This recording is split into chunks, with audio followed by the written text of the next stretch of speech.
கொஞ்சம் கண் அசந்திருந்தா கூட டோட்டலா கொலாப்ஸ் ஆயிருக்கும். பரவாயில்ல, இந்த கெட்டவன் பக்கமும் ஆண்டவன் அப்பப்ப கூட நிக்கிறான்.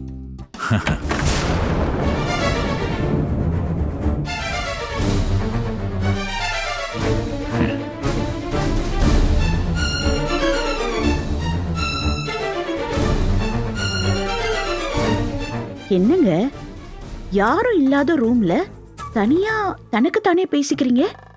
அதுவும் நான் வந்ததுக்கு அப்புறம் அப்படியே ஆஃப் ஆயிட்டீங்க. ஆஃப் ஆயிட்டேனா? அப்படிலாம் இல்லை. நான் ஏதோ பாட்டு பாடிட்டு இருந்தேன், ஒரு 3 வரி பாடிட்டேன். 4வது வரி பத்தி யோசிச்சுட்டு இருக்கும் போது யாரோ கொஞ்சம் கூட இங்கிதமே இல்லாம டக்குன்னு கதவு திறந்துட்டாங்க. அதனால கொஞ்சம் ஜெர்க் ஆயிட்டேன், அவ்வளவுதான். என்ன சொன்னீங்க? யாரோவா?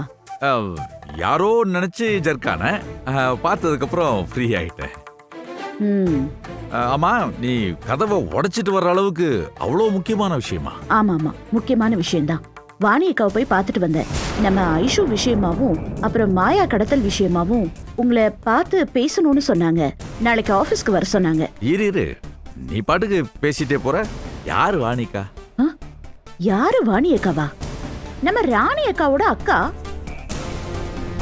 ஓ, ராணி அக்காவோட அக்காவா? அது சரி. அது எப்படி நீங்க வாணி அக்காவை மறப்பீங்க? அது எப்படி மறப்பேன்? நீ சடனா வந்து வாணிக்கானா எனக்கு என்ன தெரியும்? இப்ப சொன்னேன்ல ராணி அக்காவோட சிஸ்டர்னு, டக்குன்னு கேட்ச் பண்ணிட்டேன்ல.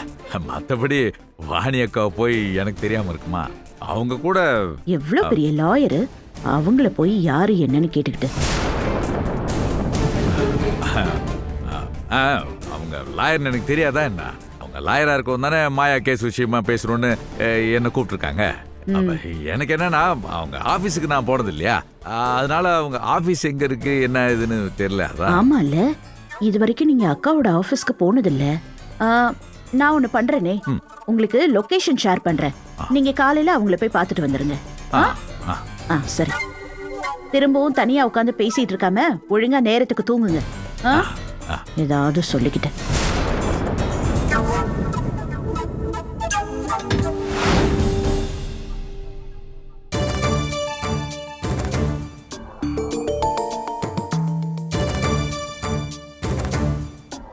வாணி, லாயர், மாயா கேஸ் என்னமோ இடிக்குதே.